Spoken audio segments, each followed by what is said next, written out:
to it.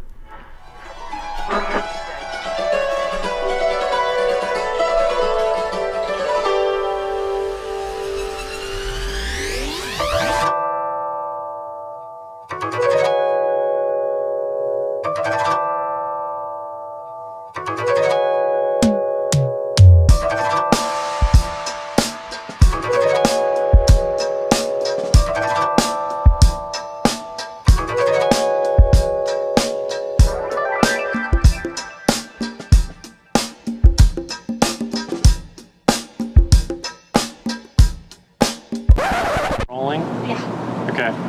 All right, so SimWorks is here today with our good bud Kevin Purcell here at Golden Pliers in Portland, Oregon. Kevin, Hi. thanks for joining us today, bud. Thanks for having me. Can you give us a little insight to where the name Golden Pliers came from? Sure. Golden Pliers came from, I was reading this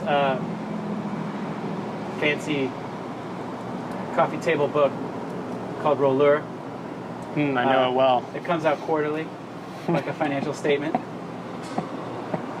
And in one of these issues or volumes, there was a story about Fausto Coppi, who was a famous Italian bicycle racer and cocaine enthusiast from the 1950s, wrote for Bianchi.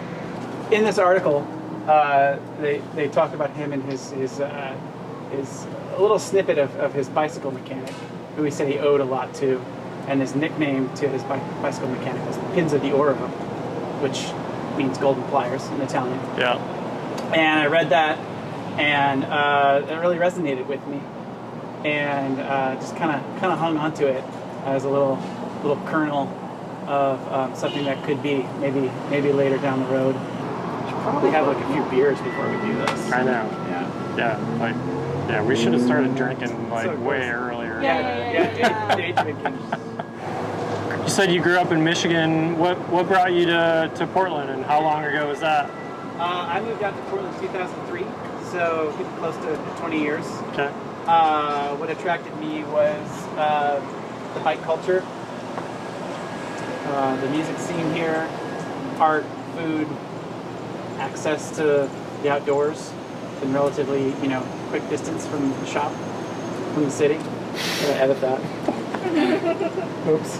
Do you feel similarly about your attraction to those things 20 years later? Yeah. I still like it here. Yeah. Yeah. There's always the dream to live on some land, with 100 bad dogs, and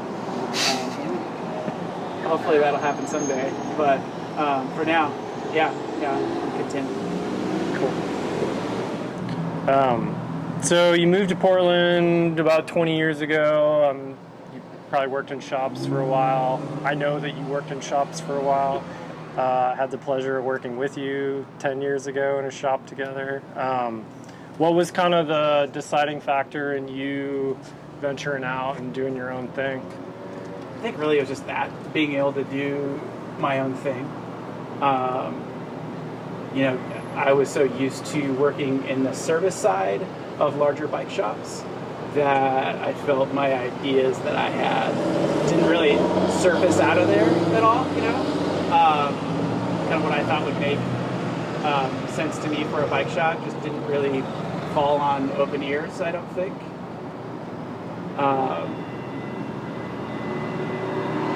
Yeah, it's a tough one because also I don't want to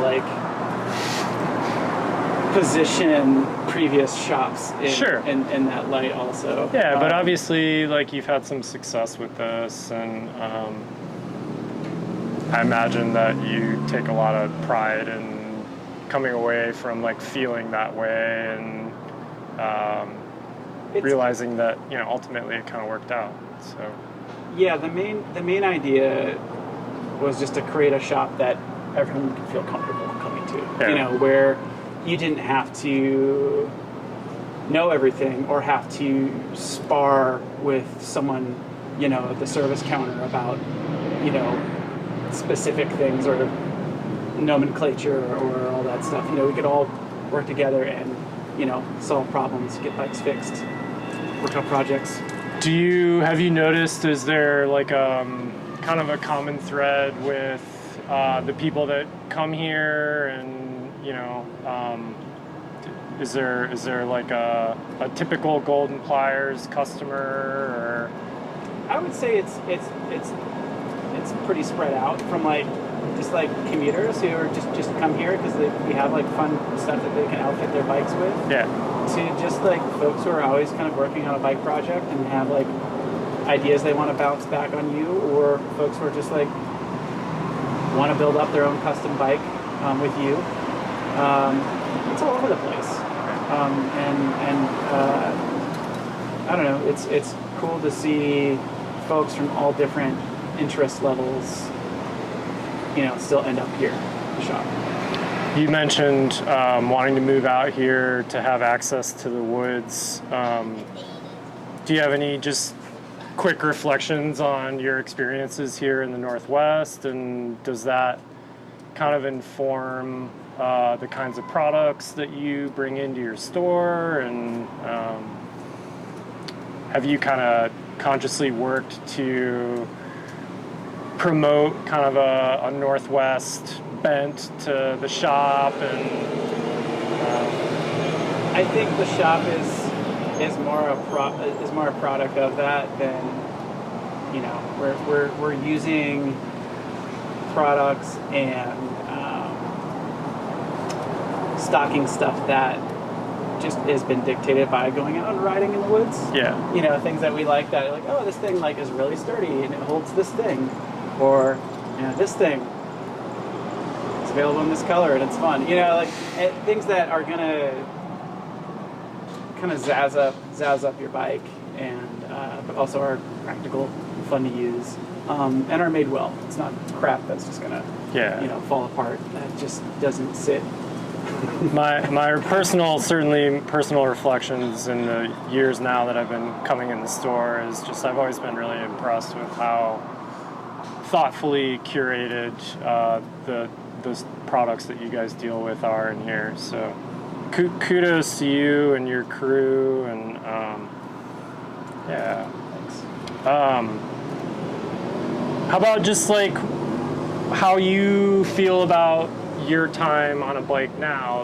Are you able to get out and spend as much time on a bike as you would like to? Do you have a style of riding that you enjoy maybe now that you're a little older and you're a business owner? Or are there ways that you are unplugging and kind of keeping the bike in your life? And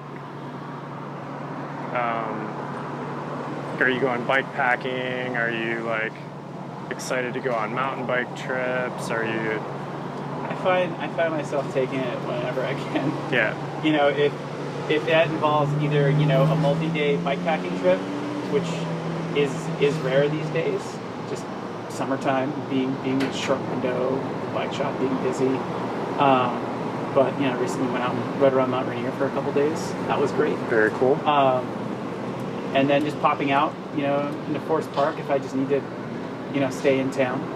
I can get a good 15-mile ride at Forest Park, no problem. And then on the weekends, time permitting, going out into the Mount Hood area or into the Gifford Pinchot. So there's lots of options. Do you get some opportunity to do some riding on your own, some solo riding? And yeah, for the most part. I mean, that's a lot of the solo riding I do is in town. Yeah. But I definitely do favor doing longer trips with people. Sure. It's fun to have somebody to talk to, share snacks, jokes. I think one of the last fun ones, out in the Dalles area, just bonking super hard, and it's nice to have somebody with you, help you get up that hill. Yeah. Share some snacks. Yeah. Do you feel like the time that you get to spend on your bike kind of, I don't know, does it make you a better business owner? Does it introduce new thoughts or concepts or ideas to you for how you want to go about running your business or Sure. living your life, or Yeah, all of that, you know, kind of shows up when I ride my bike. You know, just it's meditative, Yeah. right? You get out there and you're riding. But yeah, I've come up with song jingles. I've come up with ideas for the shop that probably won't work out because it involves too many puppets. You know, that's like a whole new YouTube that's a channel whole that other we thing. could develop That's a whole maybe other thing together. with puppets. Okay. Yeah, we could Yeah. do something. But yeah, definitely. You know, that's my quiet time when I can just kind of let all the other distractions in the world kind of go away, and I can focus on the things I want to think about.